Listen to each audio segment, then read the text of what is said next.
Yan. Yan, ayos. Kasi ang party list, para lang sa kalaman ng lahat, according to Omnibus Election Code, no? Of 9, I'm not sure, no? Kasi medyo, abogado ako dati, sa totoo lang, no? Medyo matagal na. Sa mga hindi nakakaalam, si Attorney Al mention ako, lahat ng mga kliyente ko dati, pinangangakuan ko yan, na pag ako ang abogado nyo, at kayo natalo sa kaso, at timano ako nagpapakulong. Ganun ako katindi.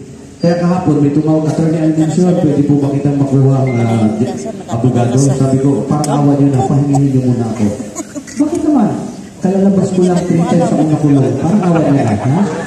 Yung hindi tumawa, wala loading yan. Wala signal eh. Wala eh. Kalalabas lang eh. No? Maawa naman sila sa akin. Okay, party list, no? Ang party list ay according to the election, based on my research, no? In-approve ng ating Omnibus Election Code na magkaroon yung mga marginal sector. Ibig sabihin marginalized sector, no? Yung mabababang lumad, no? Mga kabataan. Kasi noon, ano lang, by district.